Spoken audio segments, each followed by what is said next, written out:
اسی کو بتایا گیا وقت میرے وسیلہ نماز کو اچھے کاموں کو اللہ رب العزت کی طرف وسیلہ بناؤ اور جب اس کو وسیلہ بناؤ گے تو اللہ رب العزت تمہیں کامیابی عطا فرما دے گا جنت میں یاد آپ سے فرما دے گا جنت میں یاد فرما دے گا اور دوسری بات اور آخری بات اس وسیلے کے تعلق سے دوسرا مفہوم یہ بیان کیا مفسرین کرام نے کہ ہمیں اور آپ کو چاہے نبی کریم صلی اللہ علیہ وسلم کا وسیلہ ہو یا ایک لوگوں کی صحبت اختیار کرنا ہو اس کے وسیلے سے ان کی صحبت اختیار کرنے کا اللہ رب العزت کی رحمت تلاش کرنا اور اس کی برکت اور اس کی قربت تلاش کرنا اور اس کی قربت چلے جانا یا اس کی قربت کو پا لینا یہ بھی مفہوم بیان کیا مفسرین کرام نے کہ آپ نیک لوگوں کی صحبت میں بیٹھیے اولیاء کی صحبت میں بیٹھیے ایسا نہیں کہ آج بس لوگ موجود نہیں ہے جیسے اولیاء کرام کی مزارات پر آپ جاتے ہیں ہم جاتے ہیں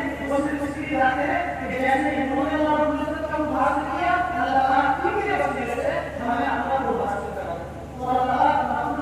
ہمیں دے دے ہمیں قربت دے دے اور ہم کامیابی اور بڑا دنیا میں پا جائیں اس لیے کہ نبی صلی اللہ علیہ وسلم نے یہ تعلیم دی یہ ہم تعلیم دی نبی صلی اللہ علیہ وسلم یہ وسیلے کا کس طرح ہو میں آپ سے آپ بتا رہا ہوں ایک صحابی رسول نبی صلی اللہ علیہ وسلم کی بارگاہ میں آئے تو انہوں نے کہا کہ یا رسول اللہ صلی اللہ علیہ وسلم میں نابینا ہوں اور میری آنے والی مجھے روشنی ملے گی میں آپ سے یہ بتاؤں کہ آپ میرے لیے اللہ دعا فرمائے تاکہ میرا لباس سے روشنی ادا کرے اور میری محنت تو اللہ کے رسول صلی اللہ علیہ وسلم کی ارشاد فرمایا ٹھیک ہے میں میرے لیے دعا کروں گا لیکن مجھے ایک بات بتانا چاہتا ہوں اگر میں میرے لیے دعا کروں ٹھیک ہے میں دعا کروں گا لیکن اگر میں میرے لیے دعا نہ کروں تو میرا کہنا یہ ہے کہ مجھ پر صبر نہ کرے تو اللہ رب العزت مجھے اس کا اجر عطا کرتا ہے اور یہ ہمیں جاننا چاہتا ہے کہ تو صبر کرے اور صبر جو ہے تو صبر جو ہے اختیار نہ کرے اور اس کو صبر نہ کرے تجھے بینائی کی ضرورت نہیں تیرے لیے سب سے زیادہ بہتر یہ ہے کہ تو برائے روشنی کے لیے دنیا سے جانا چاہے یہ میں نے پڑھا آپ کو ایک حبشیہ خاتون کی صحابیہ وہ بھی آئی اپنی دو واقعات جس میں ایک بیان کا آپ سے خبر بیان کروں بیان دیا تو جب پڑھے تو انہوں نے کیا سنو مجھے زندگی کی دور پڑھ دے مجھے زندگی کی دور پڑھ دے تو مجھے زندگی کا دور مجھے پڑھنا ہے تو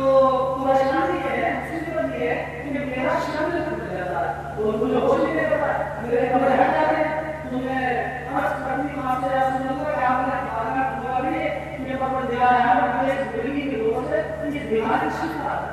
تو اللہ کے رسول صلی اللہ علیہ وسلم سنیے ارشاد فرمایا میں دل کی دعا کروں گا لیکن اگر مجھ کو صبر کرے تو اللہ رب العزت مجھے پھر کا اجر عطا فرمائے ٹھیک ہے پہلے ہمارے پاس یہ صحابی رسول نے دعا کرنے کی بھیجائی نہیں ہے تو انہوں نے یہ کہا کہ یا رسول اللہ آپ میری دعا ہی کر دیجیے اللہ رب العزت مجھے بھیجائی عطا کرے میں سب کیا کروں گا بلکہ آپ مجھ سے دعا کریے آپ یہ دعا کریں گے اللہ رب العزت مجھے بھیجائی عطا فرمائے اب آپ دیکھیے اس میں وسیلہ یہ ہے کہ ایک چیز اور ہے جناب سے کام کر رہا ہوں یہ عورت کا جو صحابی ہے ان کے جواب ہے وہ یہ شخص صحابی ان کا جواب ہے اس میں آپ کیا تو میری بات یہ اللہ کے رسول صلی اللہ علیہ وسلم نے ارشاد فرمایا جاؤ جا کر صحیح سے رجوع کرو یہ بھی نبی کا شخص اس کے بعد آپ صحیح سے رجوع کرو اور کام رجوع کرو بار بار رسول نے کہا کہ رجوع کی تعلیم کروائی کام رجوع کرو وضو کرنے کے بعد آیا کہا 2 رکعت نماز پڑھو اور 2 رکعت نماز پڑھنے کے بعد اللہ کے نام کا آپ جو عربی کی روایات ہے جو عربی کے الفاظ کو آپ کو سمجھ روایت نہیں کرو بلکہ آپ کو ترجمہ سنیے اللہ کے رسول صلی اللہ علیہ وسلم نے اس کو دعا فرمائی اور ارشاد فرمایا کہ مجھے دعا کرنا ہے مجھے دعا کرنا ہے اللہ